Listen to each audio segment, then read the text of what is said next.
నమస్తే, welcome to our channel. నేను మీ అనిల్. మల్లారెడ్డి మాజీ మంత్రి, ప్రస్తుతం ఎమ్మెల్యే ఉన్న మల్లారెడ్డి అనేక అక్రమాలు చేసిండని, అనేక కబ్జాలు చేసిండని, చాలా అతని మీద కేసులు అయినాయి. అదేవిధంగా మొన్న హైడ్రా వచ్చినప్పుడు కూడా తనకు నోటీసులు వెళ్ళారు. నువ్వు కాలేజ్ కూడా మరి అక్కడ నుండి తీసేయాలి, ఏదైతే బఫర్ జోన్లో కట్టారు అక్కడ చెరువులన్నీ కబ్జా చేసి కట్టారని కూడా హైడ్రా కమిషన్ ఏవి రంగనాథ్ కూడా మరి ఆయనకి నోటీసులు అయితే మల్లారెడ్డికి అయితే ఇవ్వడం అయితే జరిగింది. కానీ ఇప్పుడు కొత్తగా నేపథ్యం ఏంటంటే మల్లారెడ్డి మరి టీడీపీలోకి వెళ్తున్న సిచ్యువేషన్ కనబడతా ఉంది. కేసీఆర్ గుడ్ బై చెప్పే సందర్భం అయితే వస్తూ ఉంది. మరి ఎందుకైనా టీడీపీలోకి వెళ్తూ ఉన్నాడు? మరి ప్రస్తుతానికైనా కాంగ్రెస్లోకి వెళ్ళాలని చాలా ట్రై చేసిండు. అదేవిధంగా తమిళనాడుకి వెళ్ళాడు, తమిళనాడుకి సంబంధించిన కాంగ్రెస్ నేతలను కూడా కలిశాడు. కర్ణాటక వెళ్ళాడు, కర్ణాటకలో డిప్యూటీ సీఎంలతో కూడా మరి ఆయన మాట్లాడిన సిచ్యువేషన్ కనబడింది. కానీ ఆయన కాంగ్రెస్ పార్టీలో మరి చేర్పించుకోవడానికి కాంగ్రెస్ అధిష్టానము ఓకే అన్నా కానీ ఇక్కడ ఏదైతే ఇక్కడున్న అధిష్టానము ససేమిరా అంటుంది. అంటే మల్లారెడ్డి గతంలో రేవంత్ రెడ్డిని విమర్శించడం కానీ, రేవంత్ రెడ్డి మీద చేసిన వ్యాఖ్యలు కానీ అవన్నీ రేవంత్ దృష్టిలో ఉండడం వల్ల మరి రేవంత్ రెడ్డి మరి మల్లారెడ్డిని వద్దనడం, ఏవైతే అక్రమాలు చేస్తూ ఉన్న కోణాలు బయటకు వస్తూ ఉన్న సిచ్యువేషన్ అయితే కనబడుతూ ఉన్నాయి.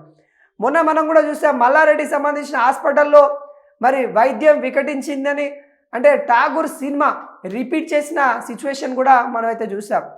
అంటే ఇవన్నీ గడ్డలు జరుగుతూ ఉండ కూడా ఈడీ సంబంధించిన అధికారులు మల్లారెడ్డి పైన ఏ క్షణమైనా రైడ్ చేయొచ్చు, తనకు సంబంధించిన ఆస్తులు కావచ్చు, లేకుంటే తనకు సంబంధించిన ప్రాపర్టీ కూడా జప్తు చేసే సిచ్యువేషన్ అయితే వచ్చిందని కూడా చెప్పుకోవచ్చు. ఈ నేపథ్యంలో తనను రక్షించుకోవడానికి మరి మల్లారెడ్డి చేస్తున్న ప్రయత్నాలలోనే మరి టీడీపీలోకి వెళ్తూ ఉన్న దాఖలాలు కనబడతా ఉంది. అదేవిధంగా టీడీపీలోకి తీగల కృష్ణారెడ్డి వెళ్తూ ఉన్నాడు. తీగల కృష్ణారెడ్డితో పాటు మరి మల్లారెడ్డి కూడా వెళ్ళే సిచ్యువేషన్ కనబడతా ఉంది. గతంలో కూడా మరి చంద్రబాబు నాయుడు తెలంగాణకు వచ్చినప్పుడు, ముఖ్యంగా హైదరాబాద్కి వచ్చినప్పుడు మరి వాళ్ళిద్దరూ కలిసి మాట్లాడుకున్నారు. ఆ నేపథ్యంలో కూడా కొంత వార్త అలచలైపోయింది. మరి తెలంగాణలో టీడీపీని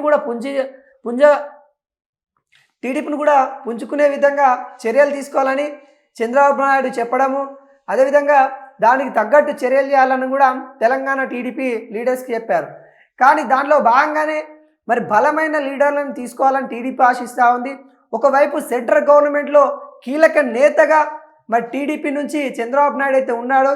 మరి ఈ అన్ని ఆరోపణలు ఏవైతే వస్తూ ఉన్నాయో ఇటు ఈడీ నుండి కావచ్చు, ఏదైతే ఈడీ ఎంక్వైరీలు కావచ్చు, లేకుంటే ఇక్కడ స్టేట్ లెవెల్లో వస్తూ ఉన్న ఆరోపణలు కావచ్చు, ఇవన్నీ తట్టుకోవాలంటే మరి మల్లారెడ్డి మరి ఈ ఏదైతే బీఆర్ఎస్ పార్టీ ఉందో ఈ బీఆర్ఎస్ పార్టీ నుండి తన పబ్బం గడుపుకోవడానికి వేరే పార్టీకి వెళ్ళాలి.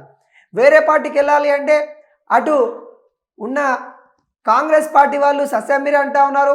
అదేవిధంగా ఇటు బీజేపీ వైపు వెళ్దామంటే బీజేపీ వాళ్ళు కూడా తీసుకునే సిచ్యువేషన్ కనబడట్లేదు. ఎట్టకేలకి ఇక గతంలో ఆయన పాత దోస్తే, చంద్రబాబు నాయుడు పాత దోస్తే కాబట్టి గతంలో ఆయన కింద పనిచేసిండు, వాళ్ళు ఒకటే కాబట్టి ఇక మరి చంద్రబాబు నాయుడుతో పొత్తు పెట్టుకునే సిచ్యువేషన్ కనబడతా ఉంది. అంటే టీడీపీ తెలంగాణ టీడీపీలోకి వెళ్ళి మరి ఆ పార్టీని బలపరిచే విధంగా ఏమున్నా కానీ తన ఆస్తులు కాపాడుకోవడానికే తను పార్టీలు చేంజ్ అవ్వడం, తన యొక్క ఈ రాజకీయ జీవితం మొత్తం మరి తన యొక్క ప్రాపర్టీ కోసమే జరుగుతూ ఉంది. ఆ ప్రాపర్టీ కోసం కాపాడుకోవడానికే టీడీపీలోకి వెళ్ళడానికి మరి ఆశ చూపిస్తూ ఉన్నారు.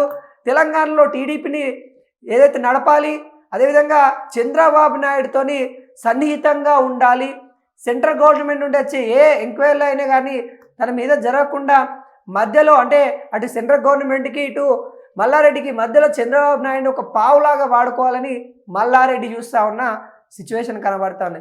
దాంట్లో భాగంగానే మరి మల్లారెడ్డి టీడీపీ పగ్గాలు పట్టుకొని మరి టీడీపీ అధిష్టానంతో నడబై ఉన్నాడు అన్నట్టు కూడా కనబడతా ఉంది. ఏ క్షణమైనా కేసీఆర్కి గుడ్ బై చెప్పి మరి టీడీపీలోకి వెళ్ళనున్న మల్లారెడ్డి, అదేవిధంగా తనతో పాటు కీలక నేతలు, ముఖ్యంగా హైదరాబాద్ సంబంధించిన బీఆర్ఎస్ నాయకులు కూడా మరి టీడీపీలోకి వెళ్ళే సిచ్యువేషన్ అయితే కనబడతా ఉంది. మరి మల్లారెడ్డితో పాటు సన్నిహితంగా ఉండే కొంతమంది మరి మాజీ మంత్రులు కూడా ఉన్నారంటే అందులో వాళ్ళు కూడా మరి ఇటు బీఆర్ఎస్కి గుడ్ బై చెప్పేసి టీడీపీకి వెళ్ళే సిచ్యువేషన్ అయితే కనబడతా ఉంది. మల్లారెడ్డి తన యొక్క హైడ్రా నుండి కంప్లైంట్ కానీ, లేకుంటే సిబిఐ నుండి కానీ, ఈ అన్నిటినీ ఈడీ నుండి కానీ ఈ ఎంక్వైరీలన్నీ తను తప్పించుకోవడానికే టీడీపీలోకి వెళ్తా ఉన్న సిచ్యువేషన్ అయితే కనబడతా ఉంది. మల్లారెడ్డి ఏ క్షణమైనా కేసీఆర్ గుడ్ బై చెప్తాడని ఒక వార్త చక్కర్లు కొడతా ఉంది.